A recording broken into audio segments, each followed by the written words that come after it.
They say some moments never leave you. Like a scar your mind can't stop tracing. For me, that moment was my brother Ryan's engagement party, the day I became the scar no one wanted to see. The ballroom was packed wall to wall with guests. Glittering dresses. Flashbulbs. Champagne flutes clinking like wind chimes. Laughter buzzed in the air, but to me, it all felt distant. Muffled. Like I was underwater. I could feel the cold sting of the air conditioning against my arms, even though the room was full. Even though my heart was racing. I smoothed down the crease in my navy blue dress for the 10th time. Long sleeves. Nothing flashy. Just safe. Just invisible. Ellie, my 7-year-old daughter, held my hand tightly. Her excitement was uncontainable. She tugged on me every few seconds to point out the massive cake, the heart-shaped floral backdrop, the stage glowing with gold lights. I forced a smile. "It's beautiful, huh? Like a movie," she chirped. But inside, my stomach was a knot. Because standing on that stage, in a cream-colored sherwani and radiant smile, was my younger brother, Ryan. The family's pride. He looked like something out of a magazine. And next to him, his fiancée Vanessa, beautiful in a way that demanded attention. Regal. Composed. And cold. Her eyes scanned the crowd like a queen sizing up her court. When they landed on me, her expression didn't soften. It tightened. Like she'd spotted something unpleasant in the room, something she couldn't quite scrub away. Then it happened. Vanessa leaned in and whispered something to my mother. I couldn't hear what she said, but I saw my mom's face. Blank. Not even a blink. She nodded once, an old habit of hers. That nod meant she'd made a decision about me. Without me. She turned, heels tapping against the marble floor, parting the crowd with her posture alone. When she reached me, she didn't smile. She never did. Not at me. "Leah," she said, voice low. Almost kind. Which somehow made it worse. "Stay away from the stage, please. Vanessa doesn't want any bad luck near her today." Bad luck. The words didn't land, they detonated. For a second, I thought I'd misheard her. I waited for the punchline, a laugh, a follow-up. There was a one. She meant every syllable. I blinked. What? "She's right," Mom added. "You've always had. Unfortunate timing. Let's not ruin today." The air around me thickened. I felt the heat of eyes turning. Some were trying not to listen. Others were pretending not to care. I wanted to disappear. To shrink down so small I could vanish into the floor. Why did it still hurt? After all these years? Because it always had. I wasn't the golden child. That was Ryan. I was the shadow that followed him. The bad luck girl. The whisper of blame behind every family tragedy. The one they never defended. Not even now? I looked toward Ryan. For a flicker of a second, his eyes met mine. Then he looked away. Like he couldn't bear to see me. I couldn't speak. My throat had gone dry. My hands trembled as I squeezed Ellie's hand tighter. "Why can't we go up there, Mama?" she asked, her big brown eyes full of innocence. I crouched beside her, trying to keep my voice even. "Because sometimes, people don't understand what's special." She tilted her head, narrowing her eyes, her thinking face. She looked at Vanessa, then back at me. And in that tiny moment, I saw something change in her. A quiet realization. A shift I didn't yet understand. And I should have known then, Ellie wasn't going to stay silent. I wasn't always unlucky. There was a time, brief and blurry, when I was just Leah. A girl with big dreams and a loud laugh. But life has a way of rewriting people. I was 8 when Dad died. A freak accident. Rain. A head-on collision. Coming home late from work. I remember Mom's scream. I remember the neighbors gathering in silence. I remember clinging to Ryan, just 4 years old, as everything else shattered like glass. That was the first time I heard the word bad luck whispered behind my back. One of my aunties murmured it like a prayer. He adored her too much. Spoiled her. Maybe it was fate. Mom didn't correct her. After that, I noticed the way Mom's warmth faded around me. Her eyes, once soft, became guarded. Polite. Distant. But not with Ryan. Oh, no. He became her son. Her reason. The only good thing left. And me? I was the leftover. I didn't resent Ryan, not at first. He was a sweet kid. He included me when we were small. But as we grew, things shifted. He became the center. The protector. The future. I became the cautionary tale. I married young. Mostly to escape. He was kind, at first. But after our second miscarriage, he changed. After the third, he left. No fight. No tears. Just a text, "I can't do this anymore. I'm sorry." I stared at that message until the screen dimmed. And then, there was Ellie. A miracle. Unexpected. Unplanned. The baby they said I'd never carry to term. A squalling, pink-cheeked bundle of defiance against everything I was told I couldn't do. She saved me. When Mom held her for the first time, she didn't cry. Didn't smile. Just said, "I hope she doesn't grow up with your luck." Then she handed her back. Like she was a receipt. And yet, here we were. Years later. All under the same roof. I told myself I'd come just to support. No drama. Just clap and smile and blend into the background. But from the moment I walked into that glittering venue, I knew. The looks. The tension. The way people greeted me like I was made of glass. Pity sprayed over their words like perfume. Uncle David, Mom's brother, was one of the few who pulled me into a side hug. "You look radiant, Leah," he said. And I believed him. Still, I kept to the edges. Ellie tugged at me, wanting to look at everything. "Can I go buy the cake, Mama? Just for a second?" "Go ahead. I'm right behind you." She spun in her little blue dress, her laugh rising like bubbles. She was light. My light. But it never lasts, does it? Because not long after, I'd be standing like a statue as Mom leaned in to tell me not to bring bad luck near the stage. Not as a sister. Not as a guest. Not even as a person. And in that moment, something cracked. Not loud. Not public. Just a quiet snap. Inside me. But I wasn't the only one who felt it. Because Ellie was watching. And what happened next would silence the entire room. The MC's voice rang out across the ballroom, crisp and cheerful. "Ladies and gentlemen, we are just moments away from the ring ceremony. Family members, please begin gathering toward the stage." Chairs scraped. Phones rose. Guests shuffled toward the front like waves rolling in on a golden beach. I moved with the crowd out of habit, just one small step. Then I froze. Vanessa saw me. Her eyes locked onto mine across the room with that same precision a hawk has for prey. Her lips curled, not into a smile, but into something smug. She leaned into Ryan again, whispered something. He didn't even glance in my direction. Just nodded once, jaw tight. I felt the air leave my lungs. That smile of hers, it wasn't about the stage. It was victory. Quiet, calculated victory.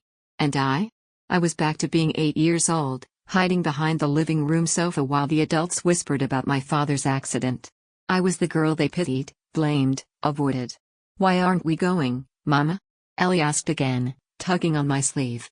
I crouched beside her. "We'll watch from here, sweetheart." "But everyone's going, even the cousins," she said, pointing to a group of kids already at the front, giggling and jostling for a better view. I swallowed hard. Sometimes. We don't get to go where others do. And that's okay. But it wasn't okay. It hadn't been okay in years. I had been excluded, minimized, pitied into silence. Even now, surrounded by music and family, I felt invisible. A ghost at a celebration I wasn't allowed to touch. My mother stood proudly beside Vanessa. Her hand rested lightly on Ryan's arm, as if she'd molded him herself and now offered him to the world. She didn't even glance my way. Not once. Uncle David lingered near the front. He turned slightly, caught my eye, and offered a faint, almost apologetic smile. But he didn't say anything. Silence had always been safer. I didn't cry. I refused to give them that satisfaction. But inside, I was unraveling. My heart pounded, my fingers dug into the fabric of my dress until crescent moons marked my palms. Why me? Why was I always the one they looked through? Why didn't Ryan say something? Why didn't he stop her? I had raised him in ways Mom never did. I made his lunches, helped with homework, held him after nightmares. And now? I wasn't even good enough to stand next to him on the happiest day of his life. And then, Ellie spoke again. "Mama," she said, eyes narrowing at the stage. "That lady is mean." I blinked, caught off guard. "Ellie, shh. Don't say that." "She said you bring bad luck," Ellie said softly. "But you don't." My heart squeezed. Before I could respond, before I could do anything, she was gone. She hopped down from her chair, her little blue dress swishing behind her, and started walking toward the front. Determined. Steady. "Ellie, wait," I reached out too late. A flash of panic surged through me. I weaved between guests, whispering rushed apologies, trying not to draw attention. But heads were already turning. Conversations paused. The crowd was shifting. By the time I caught sight of her, Ellie was already at the front. She didn't hide. She didn't hesitate. She walked right up to the microphone. My heart stopped. The MC hesitated, hand halfway to pulling the mic away. Vanessa reached out as if to stop her, but froze. Ryan stared. My mother's expression twisted, not with worry, but control slipping through her fingers. Ellie gripped the mic with both hands, stood on her tiptoes, and said in the clearest, boldest voice, "Can I say something about the bride?" The entire room stilled. Time halted. You could hear a glass being set down. A cough being swallowed. The DJ lowered the background music instinctively. Vanessa blinked. Sweetie, maybe not right now." But Ellie stood her ground. "My name is Ellie," she said. "I'm 7. And I want to talk about what I heard Auntie Vanessa say." My blood ran cold. No, please, baby, don't." But she wasn't nervous. She wasn't even shaking. She looked sure. "She said my mama brings bad luck," Ellie continued, her voice unwavering. "But that's not true. My mama is the best person I know. I couldn't move. She takes care of me all by herself. She made me chicken soup when I was sick. She reads me stories when I'm scared. She never yells, she hugs. She says love should be kind and quiet." A woman near me gasped. "I don't know who."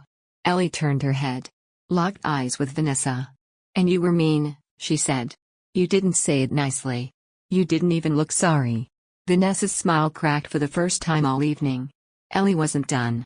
She turned to Ryan. "You said you loved her," she said softly. "But she said you were just a good match." That landed like a slap.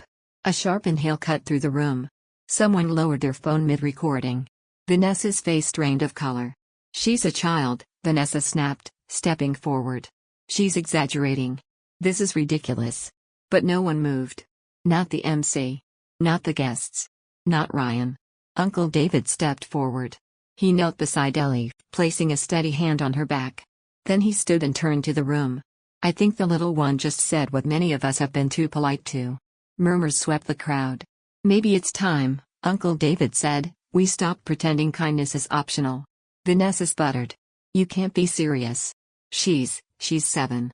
And sometimes," he said calmly, "children say the things adults are too afraid to." Ryan finally spoke.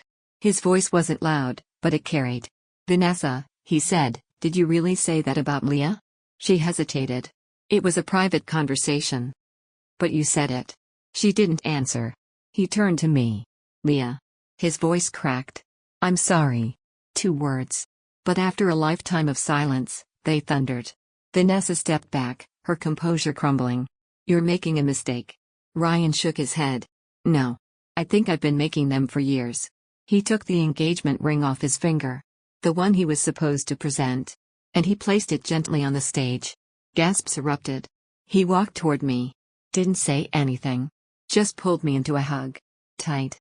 Real. Like he was trying to make up for every time he didn't. Then he bent down and hugged Ellie too. "I'm proud of you," he whispered. She beamed. And just like that, the silence shattered. The next morning, I woke up to a text from Ryan. "I hope you know how proud I am of you. And Ellie. I'm sorry it took me this long." I read it twice. Then again. Not because I didn't believe him, but because I wasn't used to being seen. My chest felt tight, not from pain, but from something else. Something quiet. Steady.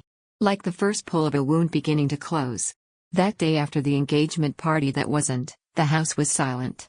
Not heavy, not angry, just quiet. Like everyone had run out of pretending. Like the air itself was tired of holding in things that should have been said years ago. Ellie sat at the kitchen table eating cereal like nothing had happened. Her feet kicked softly beneath the table, her spoon clinked gently against the bowl. She looked up and grinned when she saw me watching her. "You okay, Mama?" I nodded, then walked over and kissed the top of her head. "I'm really proud of you," I whispered. "I know," she said through a mouthful of Cheerios. "You looked like you were gonna cry though." I laughed. Almost did. We both giggled. Later that afternoon, there was a knock at the door. When I opened it, Ryan stood there. No Vanessa. No crowd. Just him. He held out a small white paper bag from my favorite bakery. You still love those lemon pastries, right? I nodded. Always. We sat in the living room, Ellie humming to herself on the rug while drawing princesses on printer paper. Ryan glanced at her, then at me. She's something else. She's everything, I said. He nodded. Then looked down at his hands. I should have stood up for you a long time ago, he said. I didn't know. I mean, I think I did. But I didn't know how deep it went. I gave him a sad smile. She has more courage at 7 than I had at 27. Ryan shook his head. She has your courage. She just didn't learn how to hide it yet. Those words hit me somewhere deep. I didn't cry, though I came close. Instead, I looked at my daughter, so bright, so bold, and felt something I hadn't let myself believe in years. Maybe I wasn't cursed. Maybe I was just different. And different scared people. A few days later, Uncle David dropped by. He brought a potted jasmine plant with white blooms just beginning to open. Something that grows quiet, but strong, he said, setting it on my windowsill. Just like you. It wasn't just a gesture. It was acknowledgement. I made tea, and we sat at the table. I should have said something sooner, he admitted. About how they treated you. It's okay, I said. You were one of the only ones who ever saw me. That meant something. He nodded. It still does. Even my mother called. That alone was a miracle. She didn't apologize. Not directly. But her voice was softer than I remembered. She asked if Ellie needed anything. If I was okay. If I had plans for the holidays. It wasn't much. But in our family, something was progress. One evening, while brushing Ellie's hair after her bath, she looked at me in the mirror and asked, "Are you proud of me?" I set the brush down and knelt beside her. "I am more proud of you than you'll ever know." She smiled and whispered, "So I'm good luck?" And for the first time in months, maybe years, I laughed. That deep, real kind of laugh that shakes out of your chest and softens your shoulders. "You," I said, wrapping my arms around her, "are the luckiest thing that ever happened to me." I didn't return to the family group chats. I didn't feel obligated to send photos or respond to their awkward silence. For the first time in my life, I stopped trying to earn a place that was never really offered. And surprisingly, the world didn't end. In fact, it started to open up. I started writing again. Not for anyone. Not for validation. Just for me. Every night after Ellie went to bed, I'd sit by the window with a cup of tea and let the words fall out. Stories about women who spoke up. Girls who were misunderstood. Mothers who carried the world on their backs and still found ways to sing. I joined a local book club. It was small, casual. Most of the women were older than me, but they welcomed me like I belonged. On the third week, I brought lemon pastries. The same ones Ryan had brought. The circle noticed. "They're Leah's favorites," one of the ladies said. I smiled. A tiny part of me healed right there. Ryan visited regularly. Sometimes just to see Ellie. Sometimes to check in on me. Once, he brought a bag of board games. "She needs an uncle who loses at Candyland with dignity," he said. We sat on the floor playing for hours. Ellie giggled every time Ryan landed on a licorice space. "You stink at this," she teased. "I'm letting you win," he lied. "No, you're not," she said. "You're just bad." And I realized, this right here, was the family I had built. Not the one that hurt me, or silenced me. But the one that stayed. That showed up. That laughed. I still hadn't spoken to Vanessa. She sent one text. A short message that said, "Sorry if I made things uncomfortable. Things were stressful. I didn't mean to hurt anyone." I didn't reply. Because that wasn't an apology. That was damage control. And I didn't need to carry it anymore. Friday night came again, and with it, our new tradition. Ellie and I made hot chocolate, changed into pajamas, and curled up under our shared blanket. The one with stars and moons printed across the fabric. The one she called her safe sky. We paused the movie just before the opening credits and I asked, like always, "What's something brave you did this week?" She thought for a moment. Then said, "I told a kid at school not to copy my homework." I raised my eyebrows. "Nice." She grinned. "He said I was bossy." I said I was honest. "Even better," I said. Then she tilted her head. "What about you, Mama?" I smiled. I told someone I didn't need their approval. Did it feel scary? A little. Did it feel good? A lot. We hit play on the movie, and the screen lit up with color. But I watched her instead. Watched the way she curled into the couch like she belonged there. Like she didn't have to prove she was good enough to take up space. And maybe that was the bravest thing either of us had done. We stopped shrinking. Fall came early that year. The leaves in our neighborhood turned golden red like fire. Ellie collected them on our afternoon walks, pressing them into a scrapbook she insisted was a magic book. She said if we filled it with enough pretty things, we wouldn't forget the good stuff, even when hard days came. She was right. We were learning to keep the good. There were no more family group photos, no forced smiles beside Vanessa. No more being asked to stand in the back or, worse, not stand at all. There was peace. A quiet life, our way. Mom called once a week now. Never long. Never deep. But she asked about Ellie. Sometimes even about me. It was awkward, but no longer hostile. I stopped waiting for an apology that would never come.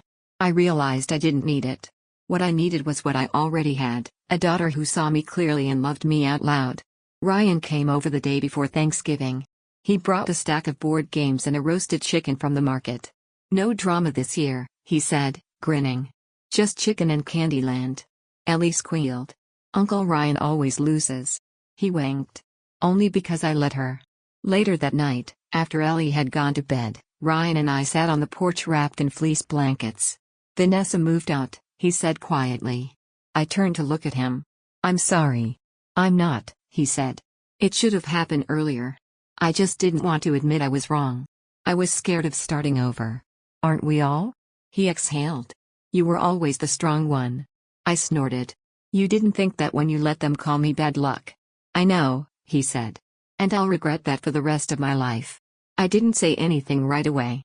The wind rustled through the trees like it had something to say too. You were a kid, Ryan, I said finally.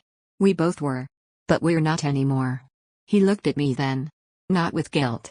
With gratitude. I'm going to do better, he said. I believe you. And I did.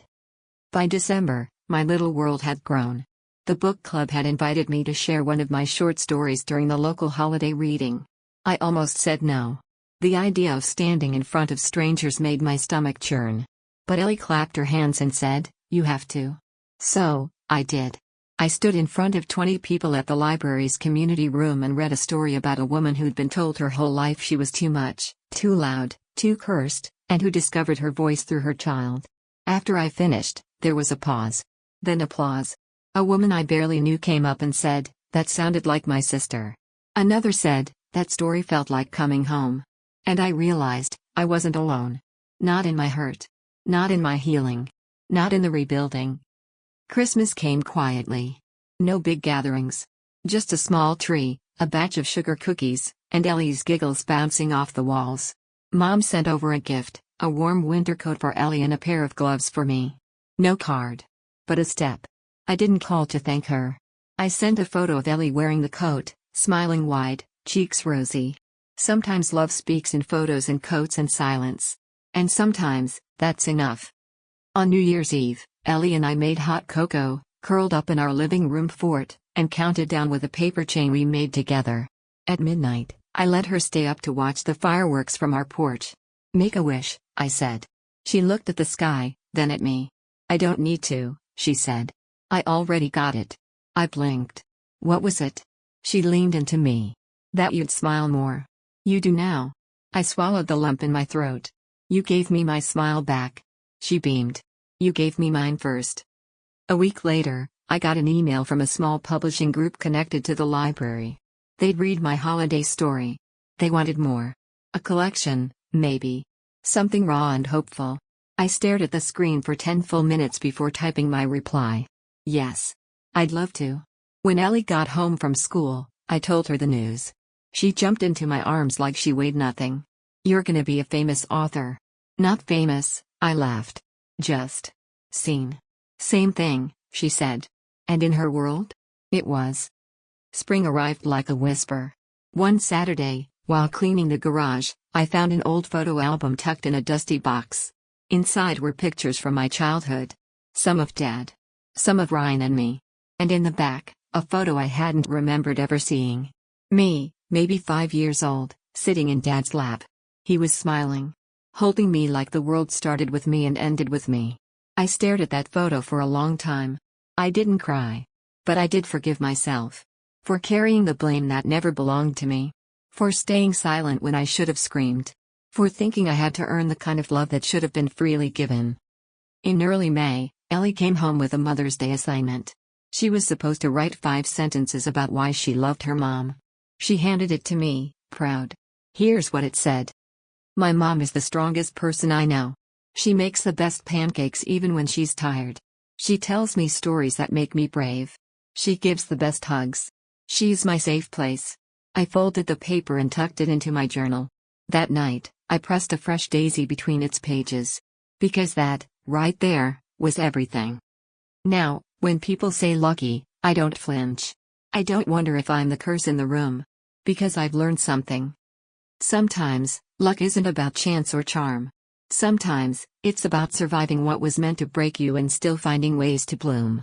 Ellie didn't just defend me that day on the stage, she handed me back my voice. She reminded me that being seen might be scary, but staying invisible was worse. She reminded me that kindness is strength, not weakness. And that real love doesn't hide behind tradition or silence or pretty lies. So no, I'm not bad luck. I'm not broken. I'm not invisible. I'm a mother. A writer.